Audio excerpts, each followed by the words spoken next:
Hello everyone, আমার মিঠাই রসোই চ্যানেলে আপনাদের সবাইকে স্বাগত। আজকেও চলে এসেছি নতুন একটা ভিডিও নিয়ে। আজকে আপনাদের সাথে শেয়ার করব রুই মাছের ঝাল সর্ষে। তার জন্য কি কি উপকরণ লাগবে আমাদের সেটা একবার বলে দিই। এখানে রুই মাছ আছে, সেটা ভালো করে ধুয়ে নুন আর হলুদ দিয়ে মাখিয়ে রাখা আছে। ফোড়নের জন্য আমাদের লাগবে কালো জিরে আর কাঁচা লঙ্কা। এখানে আছে পোস্ত বাটা, টমেটো কুচি, পেঁয়াজ কুচি, সর্ষে বাটা, আর নামানোর আগে দিয়ে দেবো ধনেপাতা কুচি। সবার প্রথমে গ্যাসটা অন করে কড়াটা বসিয়ে দেবো। এই রান্নাটা সর্ষের তেল দিয়ে করব, তাই কড়াটা গরম হয়ে গেলে এর মধ্যে দিয়ে দেবো পরিমাণ মতো সর্ষের তেল। তেলটা গরম হয়ে গেলে এর মধ্যে প্রথমে একটু সামান্য নুন ছড়িয়ে দেবো, যাতে মাছটা ভাজতে গেলে গায়ে ছিটে না আসে। এবার একটু একটু করে মাছ তেলের মধ্যে ছেড়ে দেবো। মাছগুলোকে এরকম উল্টো পাল্টে দুটো খুব ভালো করে ভেজে নিতে হবে। একটু ভালো করে লাল লাল করে ভাজা হয়ে গেছে, এবার এক এক করে মাছগুলোকে তুলে নেব।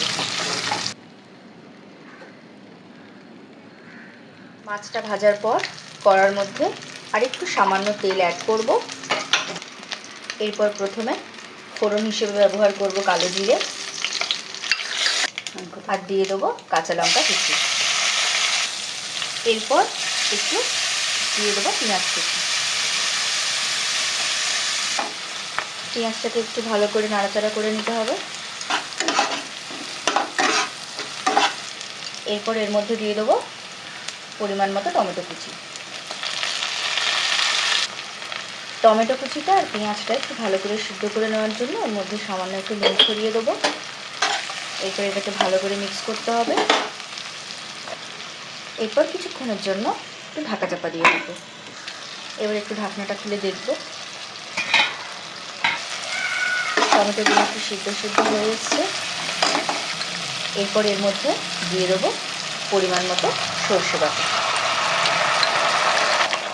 এরপর দিয়ে দেবো এর মধ্যে পরিমাণ মতো পোস্ত বাটা। এরপর দিয়ে দেবো কিছু গুঁড়ো মশলা। প্রথমে দিয়ে দেবো পরিমাণ মতো হলুদ গুঁড়ো, দিয়ে দেবো স্বাদ মতো নুন। এই মশলাগুলোকে একটু ভালো করে কষিয়ে নিতে হবে। এখানে একটু মিক্সি ধোয়া যে জলটা আছে ওটা একটু ব্যবহার করছি আমরা। তার সাথে আরেকটু জল দিয়ে দেবো। একটু ভালো করে নাড়াচাড়া করে দিয়ে নিতে হবে। একটু ছড়িয়ে দেবো স্বাদ অনুসারে চিনি। হালকা হালকা ফুটে এলে এর মধ্যে এক এক করে ভেজে রাখা মাছগুলো দিয়ে দেবো।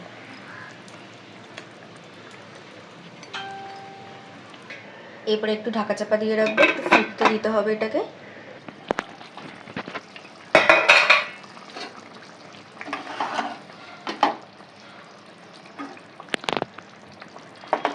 ফুটে এসছে, এবার আস্তে আস্তে একটু মাছগুলোকে উল্টে নেব। এবার আমাদের রান্না কমপ্লিট, এবার নামানোর পালা। আচ্ছা, নামানোর আগে একটু ধনেপাতা কুচি ছড়িয়ে দেবো।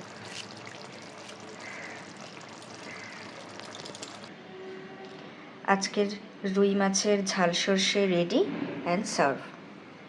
এটা গরম গরম ভাতের সাথে খেতে খুব ভালো লাগে, আপনারাও একদিন বানিয়ে দেখবেন। আজকের ভিডিও এই অবধি, আবার দেখা হচ্ছে পরের ভিডিওতে। ততক্ষণের জন্য টাটা।